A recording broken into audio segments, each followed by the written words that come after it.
प्रणाम मित्रों। अभी कुछ दिन पहले जावेद अख्तर साहब और तारिक फ़तेह साहब के बीच में टीवी चैनल ने बहस कराई थी और जावेद साहब लगभग छा गए थे। छाने से अभिप्राय मेरा कि तारिक फ़तेह साहब उसमें बहस में लगातार कमज़ोर पड़े, उनसे पिछड़ गए। और उसका कारण ये नहीं था कि जावेद अख्तर बहुत पढ़े लिखे, बहुत ज़हीन आदमी हैं या तारिक फ़तेह साहब कमज़ोर हैं, मगर जिस ग्राउंड पे बात करनी है उसकी जगह किसी गलत ग्राउंड पर अगर आप खड़े होते हैं तो ज़ाहिर है आपके पैर फिसलते हैं।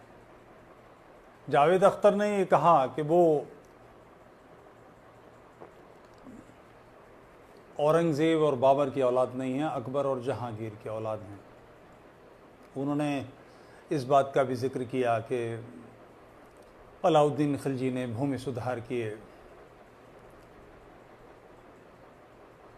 मुद्दा जो बहस का था उसकी जगह और उसका कारण भी है। मुझे अभी कुछ बरस पहले की एक बहस याद आती है। पुणे में एक मीटिंग हुई थी। ऐसे कुछ मुसलमान जो मुर्तद हैं, जिन्होंने इस्लाम को छोड़ दिया है, नाम से मुसलमान हैं मगर इस्लाम के विरोधी हैं और बातचीत उस पर करते हैं, उनकी एक मीटिंग बुलाई गई थी। उसमें तकरीबन कोऑर्डिनेटर था मैं गया, मेरे साथ कुछ और लोग भी गए। तो मैंने अपनी ठहरने की व्यवस्था अलग की। उस प्रोग्राम में जिस समय पहुंचना था उसमें तकरीबन मैं आधे घंटे देर से पहुंचा। तो वहाँ खासी तनातनी का माहौल था। वो तनातनी उस वक्त नहीं खुली, अभी कुछ 15 दिन पहले ये बात खुली।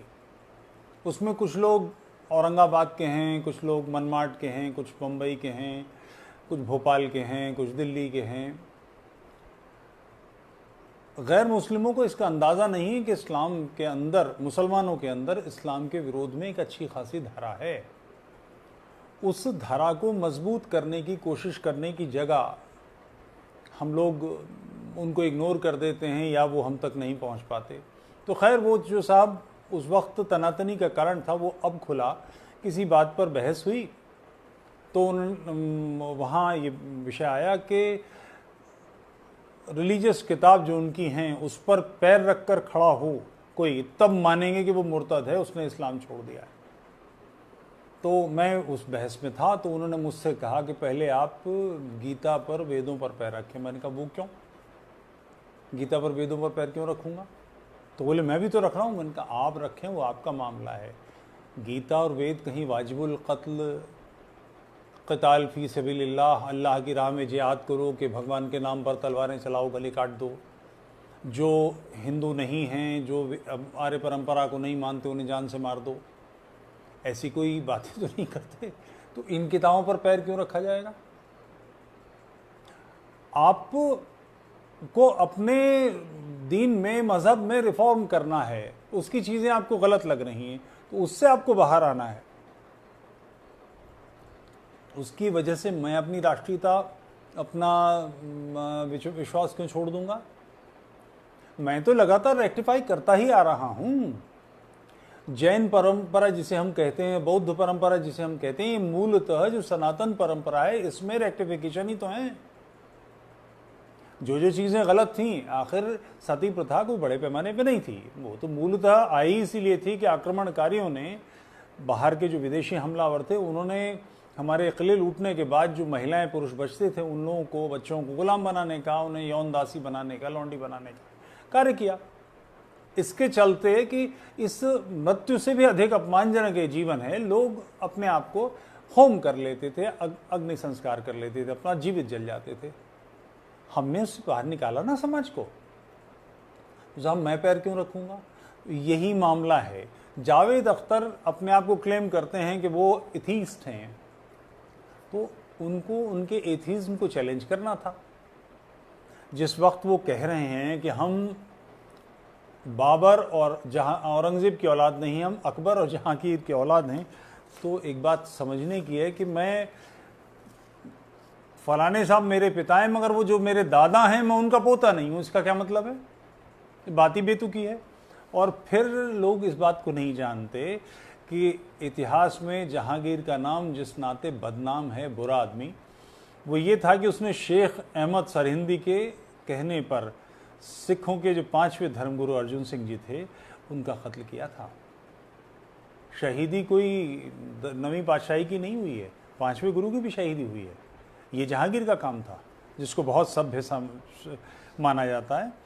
1606 ईस्वी में उन्हें लाहौर के किले में कैद किया गया था, जहां उन्हें यातनाएं दे के मारा गया।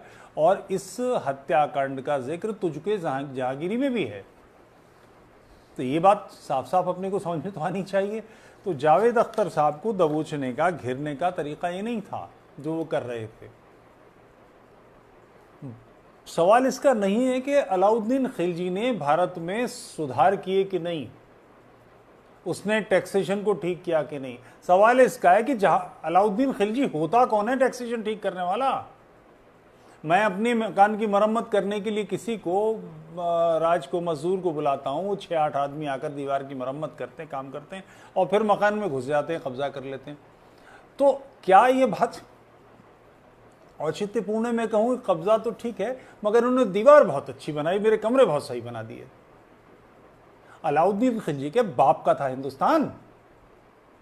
जावेद अख्तर साहब जब तक इस सवाल नहीं करेंगे बात कैसे बनेगी। जावेद को तारीख को घेरना था तो इस ग्राउंड पर घेरना था कि, मगर उसके लिए समस्या है कि फिर वो मुल्ला का इस्लाम और अल्लाह का इस्लाम नहीं चल सकता। कि आप जब अपने आप को अल्लाह के इस्लाम का हिस्सेदार मानते हैं तो फिर आप ये कैसे कहेंगे। एक्चुअली समस्या यही है कि इस देश में किसी भी देश में 2 वर्ग होते हैं, देशभक्त और देशद्रोही। देशभक्त भी मैं हूंगा, देशद्रोही भी हूंगा, चूंकि देश मेरा है। ये तीसरा वर्ग है जो अराष्ट्रीय है, जो इस राष्ट्र को अपना नहीं मानता। उस अराष्ट्रीय वर्ग को आप इस कसौटी पर कैसे कर सकते हैं? तो खरी खरी बात है। जावेद अख्तर साहब एथीस्ट हैं कि नहीं, मुद्दा ये है ही नहीं। जावेद अख्तर जिस परंपरा से अपने आप को जोड़ते हैं वो परंपरा किसी तरह से भारतीय नहीं है।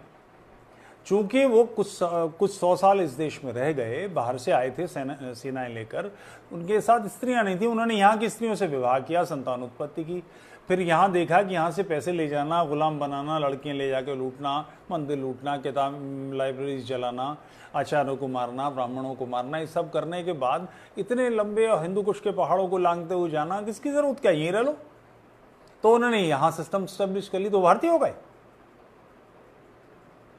ये बात कहने वालों को समझना चाहिए कि भारत की जो बिल्कुल बॉर्डर तक, नॉर्थ ईस्ट में दूर तक, तिब्बत में, चाइना के बॉर्डर तक जो रोड्स बनाई वो अंग्रेजों ने बनाई।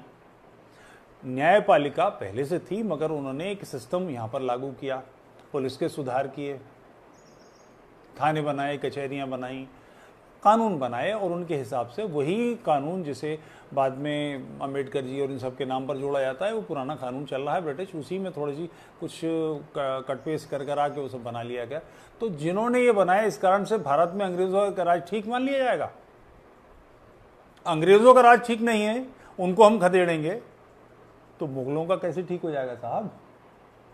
और यहाँ सवाल आपके मन में उठना चाहिए, 1857 जिसे भारत की आज़ादी की लड़ाई समझाया और कहा जाता है, वो किधर से भारत की आज़ादी की लड़ाई है? दिल्ली में 1857 में अंग्रेज हार जाएंगे, मुगल जीत जाएंगे, तो दिल्ली किसकी होगी? उन मुगलों की जिन्हें सिंधिया ने, जिन्हें मराठों ने इसी दिल्ली में पराजित किया था, जिनसे सिखों ने चौथ वसूली थी, जिनका जीना जाटों ने हराम कर दिया था, गुजरों ने जिनकी बुरी तरह से जिनसे बदले लिए थे अपनी मातृभूमि के। ये धरती हमारी है, मुगल होते कौन है इसमें राज करने वाले? तो 1857 की जिसे क्रांति कहा जाता है, जो लखनऊ के आज़ादी की, लखनऊ की नवाबी की लड़ाई, वो बेसिकली एक डकैत से दूसरा डकैत, एक पुराना डकैत एक नया डकैत है। जब तक इस तरह पर बात नहीं करेंगे, जावेद अख्तर कहाँ से हार जाएंगे? तो वो जो तर्क दे रहे थे तारिक फतेह साहब, वैसे तारिक फतेह साहब पढ़े लिखे आदमी हैं, मगर मजबूरी उनकी ये कि उन्होंने ग्राउंड गलत पकड़ रखा है। जब वो मुल्ला का इस्लाम कहेंगे और अल्लाह का इस्लाम कहेंगे और ख़ुद को अल्लाह का इस्लाम क्लेम करने वाला कहेंगे, तो इसकी गलतियों को कैसे रेक्टिफाई करेंगे, इससे कैसे पिंड छुड़ाएंगे? वो एक सांस में ये कहते हैं कि 150 बरस पहले मेरे पूर्वज राजपूत से मुसलमान हुए थे, मुल्तान में जाके बस गए थे।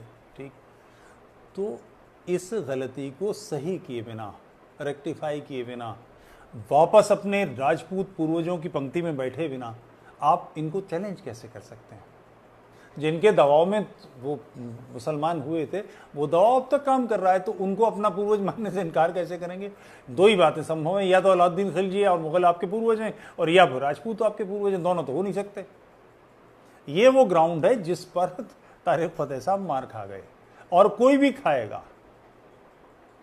मुझे इस्लाम में चूंकि ये आतताई देश पर हमला करने वाली विदेशी विचारधारा है, इससे राष्ट्र की मुक्ति चाहिए, तो मैं इसमें मॉडरेट इस्लाम नहीं ढूंढ सकता। जैसे अफगानिस्तान में अमेरिका ने अपने आप को पीछे खींचने के लिए तालिबान में एक ग्रुप निकाला जिसे उन्होंने मॉडरेट तालिबान कहा। ये मॉडरेट तालिबान क्या होता है साहब? कैंसर फलाना अच्छा है और बुरा है, कैंसर बुरा अच्छा नहीं होता, कैंसर बुरा ही होता है।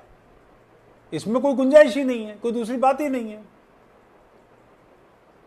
आप लोग कुछ मतलब तर्कों का ध्यान करें, तो ये बात रही। अच्छा, दूसरे अब मैं विषय पर आता हूं जिसमें मैंने बात करनी थी कि मैं इस्लाम का बहुत प्रशंसक हूं, वाकई मैं इसकी तारीफ करता हूं। पिछले दिनों मैंने एक दो घटनाएं बताई थी तबलीग के सिलसिले में, हल्द्वानी की, कि मुझे किन्हीं साहब से मिलना था, वो शायर थे, वो मुझे उन्होंने पकड़ा और उसके बाद वो किसी के मोहल्ले में कोई साहब थे, उनके घर पर गए, घंटी बजाई, बच्चा निकला, उन्होंने कहा ज़रा सा बैठक खोल दीजिए। उनकी बैठक खोल दी गई, बैठ गए और हम लोग 2 घंटे बात करते रहे। मैंने पूछा भी घर किसका है, तो उन्होंने बताया फलाने साहब, फलाने कोई सिद्दीकी है, कोई ऐसे थे। वो कहाँ हैं? बोले वो कहीं होंगे। तो मैंने, ये घर कैसे खुल गया? तो उन्होंने कहा कि मोहल्ले के जो भी लोग हैं वो कभी कोई मिलना होता है, क्योंकि मुसलमानों के पास छोटे घर हैं, खाने की जगह नहीं है, ड्राइंग रूम नहीं है, तो कहाँ बैठाएं, किससे बात करें? तो किसी को तो चाय की दुकान पे खड़े होकर पान की दुकान पे बात कर ली, मगर मुझ जैसे आदमी को जिसके साथ घंटे 2 घंटे बात करनी थी, क्या करते? तो उसके लिए फिर उन्होंने किसी का घर खुलवाया। कल्पना कर सकते हैं कि हमारे पड़ोस का कोई गरीब हिंदू, कोई पान वाला, कोई प्रेस करने वाला, कोई जूते बनाने वाला, अपने किसी मेहमान को 2 घंटे के लिए मेरे या आपके ड्राइंग रूम में लेकर आ जाए और उसके बाद वो बातचीत करके वापस चला जाए? कभी कल्पना भी की है? मगर ये सब मुसलमानों में सामान्य व्यवहार है। ये मुसलमानों को जोड़ने का काम करता है। एक सामान्य हिंदू और एक सामान्य एक स्तर के, अगर राज हिंदू है और राज मुसलमान है, बढ़ई हिंदू है, बढ़ई मुसलमान है, ठेकेदार हिंदू है, ठेकेदार मुसलमान है, एक क्लर्क हिंदू है, एक क्लर्क मुसलमान है, सामान्य रूप से अगर तुलना करें, कम से कम उत्तर भारत की मैं निश्चित कह सकता हूँ, तो हमेशा मुसलमान का पल्ला भारी होता है। ये गंभीर और अपने आत्मचिंतन का विषय है। क्यों? कि इस्लाम ने एक लफ्ज़ इस्तेमाल किया, अखलाक। अखलाक का मतलब है शिष्टता। ये एक मुसलमान को दूसरे मुसलमान से जोड़ने का कार्य करता है। ये अखलाक एक मुसलमान के लिए दूसरा मुसलमान अपना महसूस हो। कल्पना करें, वो गरीब मुसलमान जो मुझे किसी के बैठक में बैठा कर बात कर सकता है, इस पर कभी कोई समस्या आएगी तो वो आड़े आ जाएगा, खड़ा हो जाएगा कि ये हमारे अपने लोग हैं। ये अपनापन, इस्लाम में जो एक अपनापन का भाव है और अपने लोगों को बनाकर रखने का भाव है, जोड़ कर रखने का भाव है, वो ज़बरदस्त है। अद्भुत व्यवस्था है इस्लाम की। इसकी प्रशंसा किए बिना नहीं रहा जा सकता, इसकी तारीफ करनी ही पड़ेगी। मैं हमेशा से इस बात को महसूस करता हूँ। तो मुसलमान जो शुरुआती थे, जो आचार्य थे इस्लाम के, उन सारे लोगों ने प्रारंभ से इसकी व्यवस्था की कि मुसलमान एक समूह बने, अनपढ़, जाहिल, बेपढ़े लिखे, नाकारा लोग कहते हैं, मगर किया क्या? इस्लाम की शुरुआत के 20-25 साल में सारा जो ये ईरान और ये सारा इलाका है, मिस्र, लीबिया, सारा उन्होंने इस्लाम के अधीन कर लिया।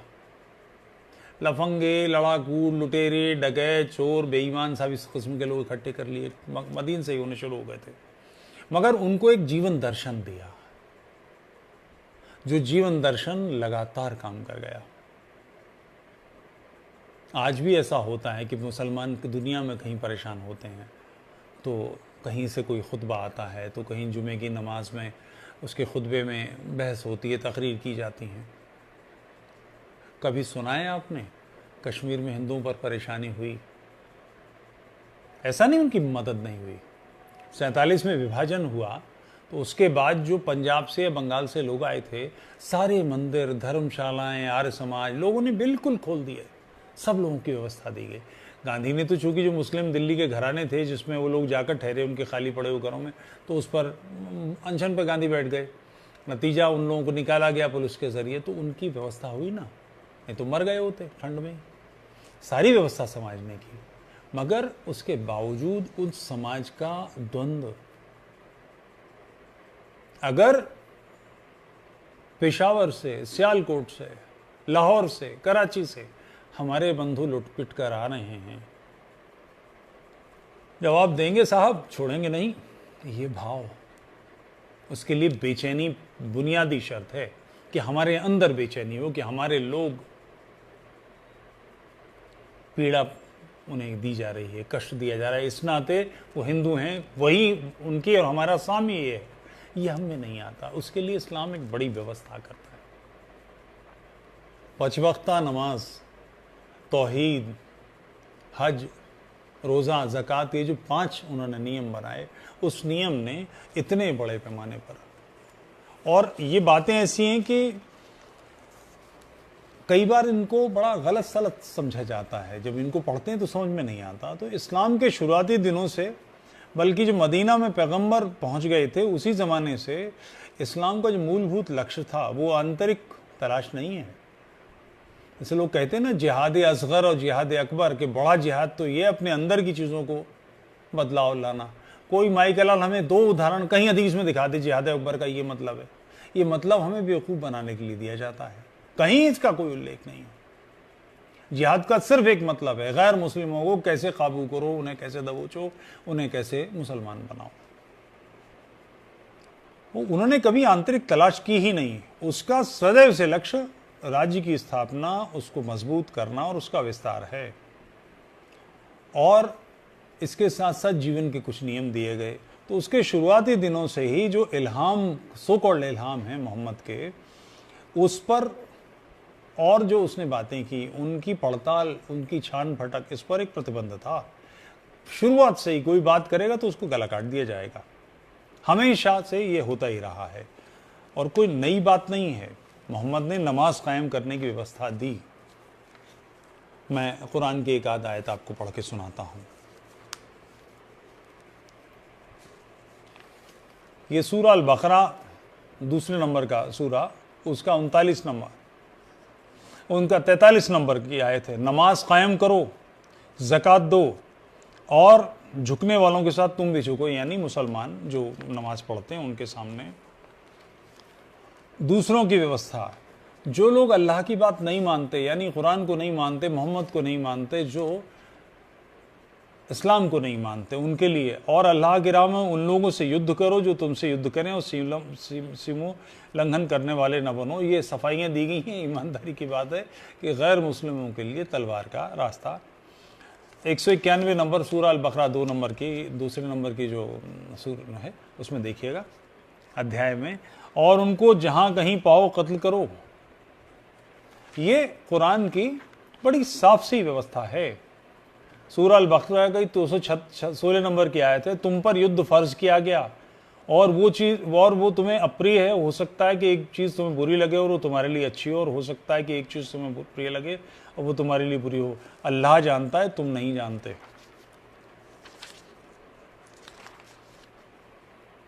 सूरा अल बकरा की 244 नंबर की आयत है, और अल्लाह की राह में युद्ध करो और जान लो कि अल्लाह सुनने वाला और जानने वाला है। गैर मुस्लिमों के साथ में आपके मामलात नहीं चल सकते। आले इमरान 3 नंबर की, उसमें 28 नंबर की आयत है, ईमान लाने वालों को चाहिए कि वे ईमान वालों के विरुद्ध काफिरों को अपना संरक्षक मित्र न बनाएं, काफिरों के साथ दोस्ती नहीं। स्पष्ट, बिल्कुल स्पष्ट व्याख्या है। अब ये बताएं जावेद अख्तर वो कैसे दबोच लेंगे? खुद तो अल्लाह का इस्लाम कह रहे हैं, तो अल्लाह का इस्लाम तो ये है बचकानी बहसों में तो चल सकता है तारिक फतेह साहब, मगर अगर संजीदगी से बात करनी है तो इस्लाम को छोड़े बिना कोई चारा नहीं है। यह अरबी साम्राज्यवाद है। आप माफिया को से बचना भी चाहें, उसको रद्द भी करना चाहें और खुलकर कहें भी नहीं, ऐसा कैसे हो सकता है? उसी आयत को पढ़ रहा हूं, और जो ऐसा नहीं करेगा, यानी जो काफिरों के साथ दोस्ती करेगा, और जो ऐसा करेगा तो उसका अल्लाह से कोई भी नाता नहीं, परंतु ये भी कि तुम उनसे बचो जैसा बचने का हक है, और अल्लाह तुम्हें स्वयं से डराता है। बिल्कुल किसी को गलत फहमी हो तो ये और सफाई है इसमें आ जाती है। सूरह अल-माइदा 5 नंबर का, उसमें 51 नंबर की आयत, हे ईमान लाने वालों, तुम यहूदियों और ईसाइयों को मित्र न बनाओ। हमारी तो कोई गिनती नहीं है हिंदुओं की, हम तो मुशरिक हैं, हम तो देखते ही मार दिए जाएं तुरंत, हम तो वो लोग हैं। ईसाई यहूदियों को जिन्हें वो अहले किताब मानते हैं उनके लिए कह रहे हैं। ये आपस में एक दूसरे के मित्र हैं, और जो कोई तुम में उनको मित्र बनाएगा वो उन्हीं में से होगा। निस्संदेह अल्लाह जुल्म करने वालों का मार्ग नहीं दिखाता। सूरह अल-माइदा 33 नंबर की आयत, जो लोग अल्लाह और उसके रसूल जो धरती में बिगाड़ पैदा करने के लिए दौड़ धूप करते हैं, उनकी सज़ा यही कि बुरी तरह कत्ल किए जाएं या सूली पर चढ़ाए जाएं, उनके हाथ और उनके पांव विपरीत दिशाओं में काट डाले जाएं। ये है इस्लाम। ऐसी विचारधारा को स्टैब्लिश कर दिया। बिल्कुल ही असभ्य, किसी के भी गले से कैसे उतरेगा कि जिसे हम जानते नहीं, जिससे परिचय नहीं, जिसका हमसे कुछ लेना देना नहीं, उसको हम क्यों मार दें? क्यों उसकी बीवी को लूट के अपनी यौन दासी बना लें? क्यों उसके बच्चों को गुलाम बना के बेच दें? इसका आधार मन में बदलाव है। ये सब भी मुसलमानों ने, उस काल के आचार्यों ने ये सब किया, मगर मैं इसका प्रशंसक हूं। धर्म के लिए, राष्ट्र के लिए ये हमारी क्षमता होनी चाहिए कि हम ऐसा कर सकें। जो राष्ट्र के विरोधी हैं, धर्म के विरोधी हैं, उनके प्रति हमारा यही रुख होना चाहिए। फिर जब मैं ऐसा सोचता हूं तो मैं ऐसा क्यों नहीं करता कि मैं मुसलमान नहीं बनता? और उसका कारण ही है कि हम कुछ भी करें, मानवता कहां मार दें। आप मुझसे सहमत नहीं हैं, मैं आपको तर्क से पराजित करूंगा। और भारत की तो परंपरा है शास्त्रार्थ की।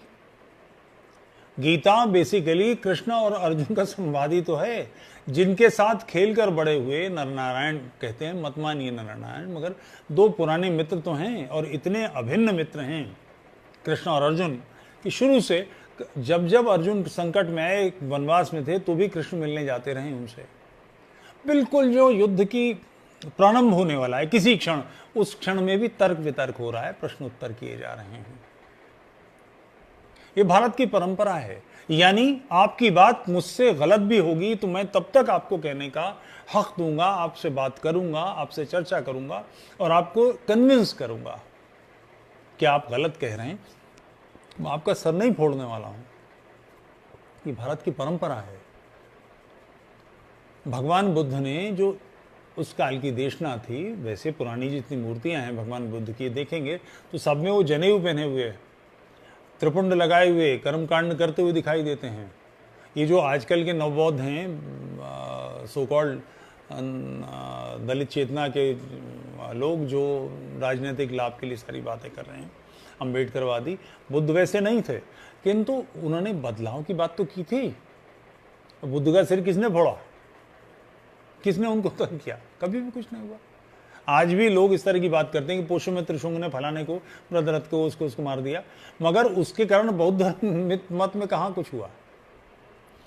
अम्बेडकर जी ने स्वयं ही कहा है कि भारत में, अफगानिस्तान से ध्यान रहे, भारत में बौद्ध मत के नाश का कारण इस्लाम है। उसने सारे मुसलमान बौद्ध मार के मुसलमान जबरदस्ती बना दिए।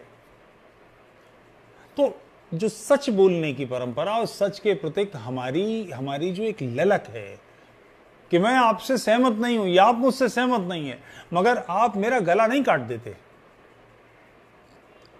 तो ये जो ह्यूमैनिटी है, जो मानवता है हमारी, वो कहां ले जाएं हम? मुसलमान हम बने कैसे? नमाज कायम करो, मैंने आपको बताया। अब ये नमाज कायम करने की व्यवस्था क्या है? कैसे करें? नहीं करेगा तो क्या होगा? कोई इसके लिए इस्लाम ने लगातार की व्यवस्थाएं की हैं। मुल्ला है ना, वो ये काम करते हैं।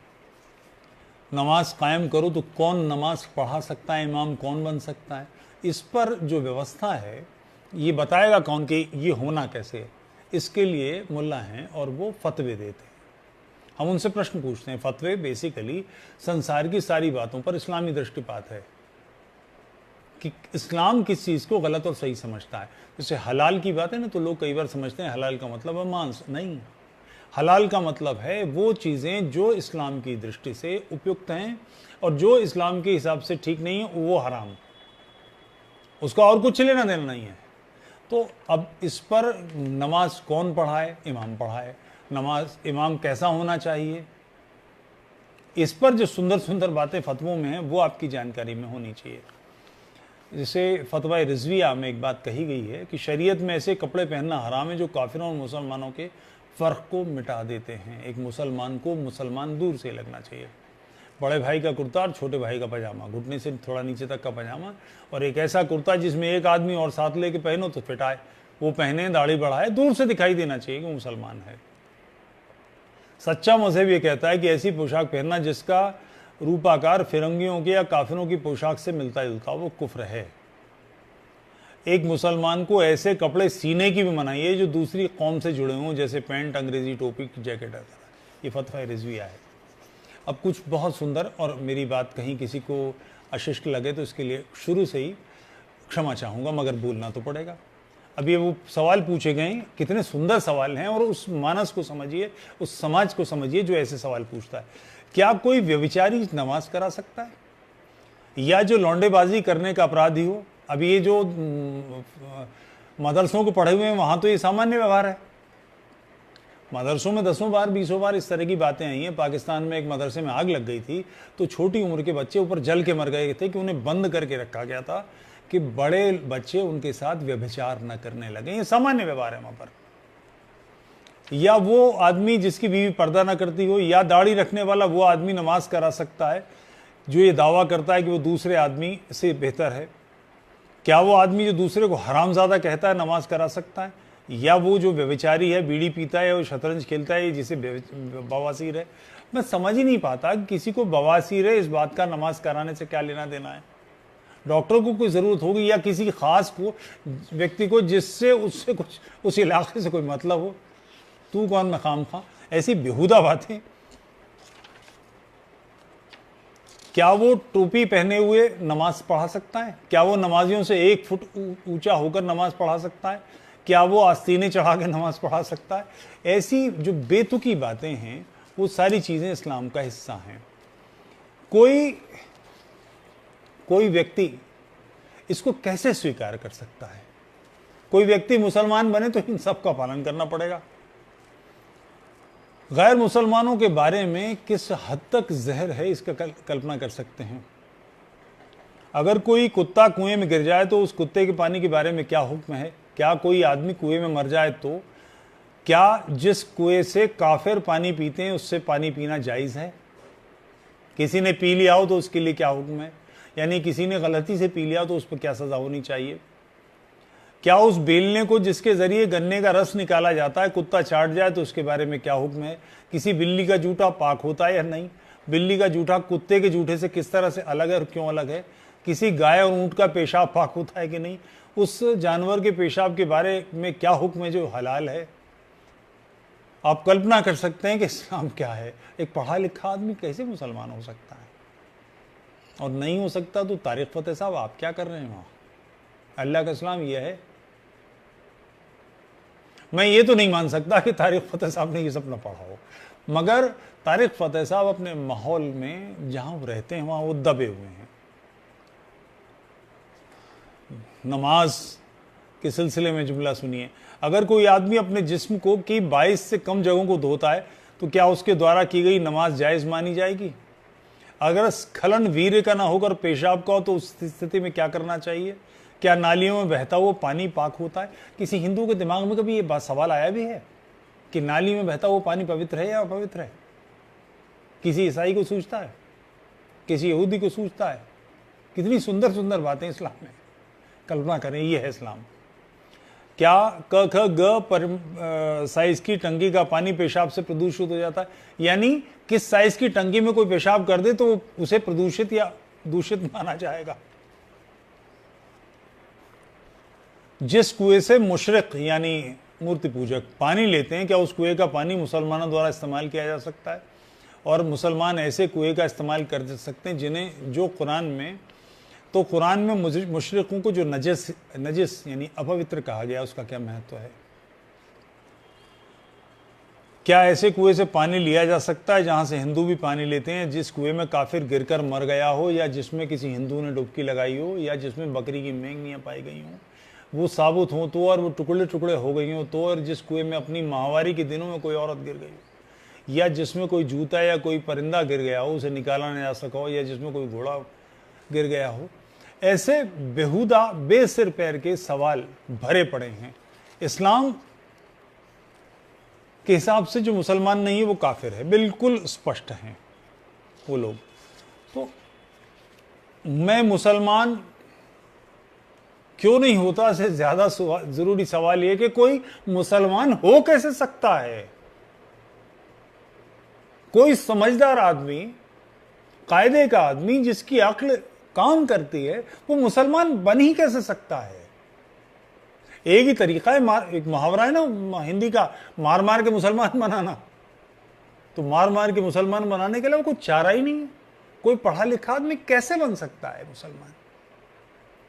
जिस बात का कोई सिर न पैर, उनको कैसे हम पालन करने पर उस पर लगे रहते हैं। तो मूल समस्या इस्लाम के जो डूज डोंट्स हैं, करणीय और अकरणीय हैं, उनको जानने की है। उनको जान लीजिए और उसके बाद आप समझ सकते हैं कि कोई भी मुसलमान कैसे बना होगा, कहीं भी मुसलमान कैसे बना होगा।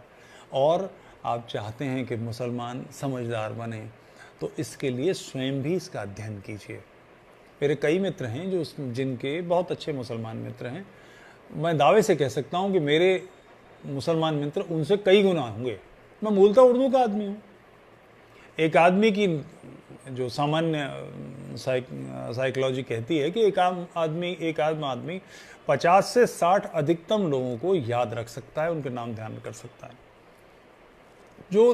जिसका जीवन इसी कार्य में है, उसको छोड़कर बाकी लोग नहीं कर सकते। तो मुझे तो नाम से पुकारने वाले पाकिस्तान में 50-60 से ज्यादा हैं, जिनसे मेरी फोन से बात होती है। मेरे बहुत मित्र हैं, मगर उनकी आत्मीयता को कभी भी इस्लाम का व्यवहार नहीं समझना चाहिए। जैसे मैं दुष्ट हो सकता हूं, व्यभिचारी हो सकता हूं, मगर मेरे व्यभिचारी होने का अर्थ हिंदू व्यभिचारी होते हैं या धर्म व्यभिचारी होता है, ये नहीं होता। वो व्यक्तिगत बात है। ऐसे ही मुसलमान जो अच्छी प्यारी बातें करते हैं, या कैसे कुछ उदाहरण मिल जाते हैं, ये कश्मीर का फलाना मुसलमान ऐसा है या वहाँ का मुसलमान ऐसा है। हमारे कई मित्र हैं। जिस वक्त बाबरी मस्जिद, बाबरी ढांचा डिमोलिश हुआ, मैं जानता हूँ ऐसे मुसलमानों को जिन्होंने कहा कि मुस्लिम शासनकाल में हिंदुओं को अपमानित करने के लिए मंदिरों को तोड़कर उन पर मस्जिदें बनाई गई थीं। आज हिंदुओं ने ढा दी, तो इसमें गलत क्या है? ये सामान्य न्याय है। ऐसे मुसलमान हैं, ऐसे बहुत से मुसलमान हैं जो ऐसा सोचते हैं, सामने नहीं आते उसी कारण से जिस कारण से उनके पूर्वज मुसलमान हुए थे, कि आतंक का साया है। और आतंक का साया हम चाहते हैं कि राज्य दूर करे। वो कैसे करेगा? 20 करोड़ लोगों में अगर इस तरह के 5 लाख भी लोग हैं, 10 लाख भी लोग हैं, और ये वोकल हैं, ये अपने समूह में, समाजों में, मैं कई बार इस्लामी लोगों के बीच में बात करने गया हूं। जितना मैं आपसे बात कर रहा हूं, ये मैं बोलता हूं, मुझसे ज्यादा वो उग्र बोलते हैं, और सब सुनने वाले उनके बिरादरी के, खानदान के, पड़ोस के मुसलमान होते हैं। मुस्लिम मोहल्लों में रहते हैं, जामिया में रहते हैं, तुर्कमान गेट पे रहते हैं, उनके बीच में बैठकर बातचीत होती है। तो उन मुसलमानों को मजबूत करना, इस्लामी नेतृत्व जो बुरा है उसको बदल के इनको सामने लाना, ये हम कर सकते हैं। और दूसरे, इन पर होता क्या है कि ऐसा कोई मजबूत बनता है तो किसी ने कोई बदतमीजी कर दी, उसके साथ खड़े होना, उसको मजबूत करना, ये हमारी जिम्मेदारी है। इस्लाम की समस्या का हल करना है तो ये अनिवार्य है, मेरे पास कोई विकल्प नहीं है। इग्नोर करने से नहीं होगा, सवाल करने से और प्रतिप्रश्न करने से नहीं होगा, खरे खरे बात करनी पड़ेगी। ये करते रहिए, निश्चित समझिए इस समस्या का समाधान होगा। और संघ के जो पहले सरसंघ चालक थे पूजनीय डॉक्टर जी, उन्होंने एक बात कही थी, याचि देही याचि डोला, इन्हीं आंखों से इसी देह से मैं इस राष्ट्र का की विजय देखूंगा। भगवती भारत माता जगत जननी के सिंहासन पर बैठकर सारे संसार को ज्ञान देगी, मगर इसमें मेरी व्यक्तिगत जिम्मेदारी है। जब तक इस्लामियों को वापस नहीं लाएंगे, कल्पना करें कि 5 करोड़ आंखें भारत की यानी 2.5 करोड़ लोग ये सपना देखने लगें और इसमें लग जाएं कि हम 2 मुसलमानों को, म्लेच्छों को, जो हमारे पूर्वज हमारे ही अपने घर के लोग थे और हमसे बिछड़ गए, उनको वापस लाएंगे। मेरे जीवन का लक्ष्य 2 लोगों को वापस लाना है, अनिवार्य कार्य, ये मैं करूंगा। एक शुद्ध पर अश्वमेध यज्ञ का पुण्य मिलता है, परम पवित्र कार्य है ये। जीवन का लक्ष्य मान लें, पड़ोस का कोई व्यक्ति, मेरे बेटे का कोई मुसलमान दोस्त है, मेरी बेटी की मुसलमान दोस्त है, मेरे कोई मित्र हैं, उनका बच्चा है, कोई सब्जी वाला है, कोई डॉक्टर है, कोई गरीब परेशान है, बढ़ई है, जो भी है, कभी मुझसे उदास होकर कहता है कि सर मैं बहुत परेशान हूँ, बहुत दुखी हूँ, मेरी हालत बहुत ख़राब है, घर के लिए मैं कुछ करना चाहता हूँ, नहीं हो पा रहा। यार ऐसा कर, तू 6 या 8 मंगल को हनुमान जी के मंदिर में जाके कुछ नहीं, केवल ₹1.25 का प्रसाद चढ़ा, 5 लड्डू चढ़ा, बीज बोइए। सब्जी वाले से आर्थिक बहिष्कार की बातें तो हो रही हैं, बचकानी है, मगर ये आर्थिक बहिष्कार कर दिया ठीक, मगर उसको रास्ता कोई दिया, मैं तुझसे सब्जी नहीं खरीदूंगा ठीक, या हमारे मोहल्ले में हम सब्जी नहीं बेचने देंगे ठीक बात, मगर तू अगर अपने घर लौट आया तो तेरे परिवार की जिम्मेदारी मेरी, मैं तेरे माता पिता की जगह, मैं और मेरी पत्नी, मेरे हमारे सारे पड़ोसी, हर व्यक्ति तेरे से सब्जी खरीदे, हमारी जिम्मेदारी। घर आ वापस, अपने पूर्वजों की पंगत में बैठ जहां का है। ये क्या अरबी कार्टून बना फिर रहा है, इसके अंदर ये विचार डालिए, लगातार लगिए, ये एक पीढ़ी भी नहीं लगेगी, मगर लक्ष्य समझ लीजिए, राष्ट्र की विजय का एकमात्र लक्ष्य है कि हम समाज में कैसे इस बात को एक चौकन्ने बाज की तरह, बाज झपट्टा मारता है ना, और तेजी के साथ में जमीन पे चलते हुए किसी भी जानवर को दबोच लेता है, किसी भी परिंदे को दबोच लेता है, उसके लिए वो 1 मील दूर से देखता है, ताकता है उसको, और उसके बाद फिर गोता लगाता है। 5 करोड़ आंखें, 5 करोड़ हाथी काम करने पर लग जाएं। ये व्यक्ति जो शुद्ध होगा, इसको मैं गोत्र दूंगा, इसका पिता मैं बनूंगा, इसकी आर्थिक चिंता, इसके बच्चों की चिंता, इसके भविष्य की चिंता मेरी निजी जिम्मेदारी। मेरे एक बेटा है नहीं, मेरे 2 बेटे, एक बड़ा बेटा एक छोटा बेटा, उसकी जिम्मेदारी मेरी। लग जाइए इस कार्य में बड़े पैमाने पर, इग्नोर मत कीजिए। अगर ये आपने किया, ये हमने किया, तो ये निश्चित सफलता मिलेगी। तो सवाल इसका नहीं कि मैं मुसलमान क्यों नहीं होता, तुम क्यों हो गए, सवाल ये है तुम कैसे कन्विंस हो। बस इतनी बात कीजिए कि ऐसा काम, ऐसी चिंतन, ये सोच तुम्हारे गले से कैसे उतर गई। मुझे लगता है कि आज के लिए पर्याप्त है, मैंने जितनी बात करनी थी आपसे, और आप सबका आभारी हूं कि आपने समय दिया। इस विमर्श को फैलाइए। YouTube का जो चैनल है मेरे मित्रों ने बनाया, तुफैल चतुर्वेदी, इससे जुड़िए, लोगों को इससे जोड़िए। इस्लाम के बारे में तार्किक बातें करने वाले, गंभीर बातें करने वाले यूँ तो कई लोग हैं, उनमें से एक मेरी भी आहुति है, और खरी आहुति बस यही कि राष्ट्र के लिए कुछ हम कर सकें। आपका बहुत बहुत धन्यवाद कि आपने मेरी बात इतने धैर्य के साथ सुनी। अपेक्षा करता हूं कि आपने वो 2 नाम सोच लिए होंगे जिनको अगले 4 महीने, 6 महीने, 8 महीने में, साल भर में आप वापस लेकर आएंगे। 2 नाम सोच लीजिए। अगर आपने ये किया तो मैं समझूंगा कि आपका राष्ट्र के प्रति पुरुषार्थ जाग रहा है। प्रणाम स्वीकार करें।